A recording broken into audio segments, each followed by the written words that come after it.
Hi everyone, thank you for being here. My name is Rafael, and today I'll be talking about trauma-informed pedagogy in forensic science education, specifically how open lecturers are to using it. This work comes from a collaboration between the University of Glasgow and the University of the West of Scotland, with me, Rafael Henry-Venson, and Dr. Ann-Sophie Korb collaborating this project. Uh, Before I begin, I want to acknowledge that this topic includes some sensitive material. Forensic science often deals with subjects like death, sexual violence, and substance misuse. So if at any point you feel uncomfortable, feel free to stop this video. I'm also including here some support resources if needed. Um, Right.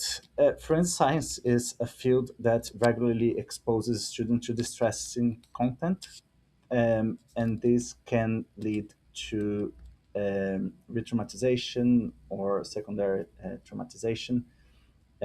As I showed here in this picture, a lot of the times we advertise or we market our courses with some words like DNA or terms DNA profiling when actually in the lecture we need to cover some subjects like sexual assault. Um, and Trauma-Informed Pedagogy, or as described here, TIP, aims to reduce this harm of re-traumatization or secondary traumatization whilst promoting equity and inclusion. Some examples of TIP include trigger warnings, flexible assessments, and optional access to graphic material. So something that I started doing a couple of years ago is using QR codes, for example, when I'm showing some graphic material that may distress students. Um, when we looked up so when we looked up at the existing research, we found that something that was quite surprising for us. And this was this first stage of this research project that we have. We did a scoping review. We screened over 1,200 papers across 8 databases. We kept the search strategy quite wide, and we found no new research specifically on TIP in forensics education. So there's a clear gap in the literature there.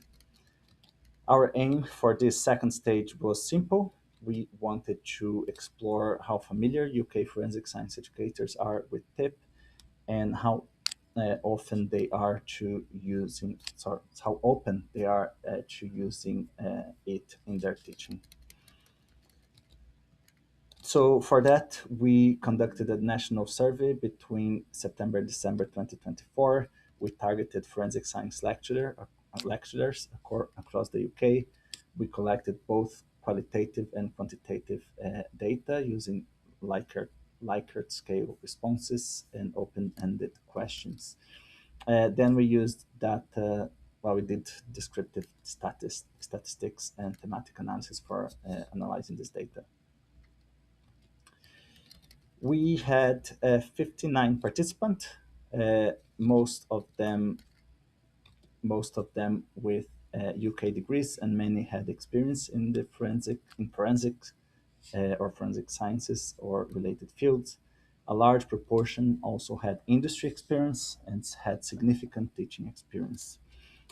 However, importantly, most had no formal training in trauma-informed pedagogy. When we looked at knowledge of TIP, we found that only about 40% had heard of it before, and nearly 70% didn't know any examples of it. So they had some knowledge, but they couldn't really uh, give any examples. So overall awareness is quite limited. That's our conclusion. Uh, Despite that, as you can see in these graphs here, attitudes are generally positive.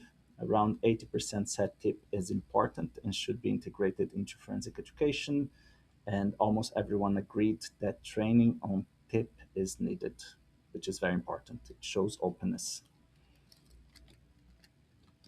Now, however, where there were some mixed views at some point on TIP. Many educators felt that exposure to difficult topics is essential in forensic science, and some were concerned that TIP might come across as patronizing, which is something that some previous research on other fields also showed. But overall, most of them believed students would respond positively to trauma-informed approaches. When it comes to applying TIP, uh, practices vary. As you can see, some educators already use small strategies like offering optional content through QR code, uh, which was mentioned in the open-ended part of the questionnaire. But there isn't a consistent and structured approach to it. And you can see there's a number of barriers to TIP implementation, and most of them say lack of training is one. Well, 50%, around 50% say that lack of training is one of them, and lack of time comes in second, as a lot of us would probably agree. Um, in terms of qualitative data, um, the qualitative responses gave us some deeper insight. Some educators admitted that they had never heard of TIP. Others supported it, recognizing the risks of exposing students to traumatic material. There was also some skepticism. For example, some felt students should expect this type of content, so we shouldn't be adapting to the students. And there were some practical challenges as well that people mentioned, like large class sizes that would make them harder to implement. So to summarize, TIP is seen as valuable, but is not widely understood or consistently applied in forensic sciences. There are also concerns about effectiveness and feasibility, but overall, it seems like there's a strong interest in learning more about it. For future work, we think it's important to explore students' perspectives and also evaluate how effective different TIP strategies actually are, because right now there's no evidence of TIP in forensic science education.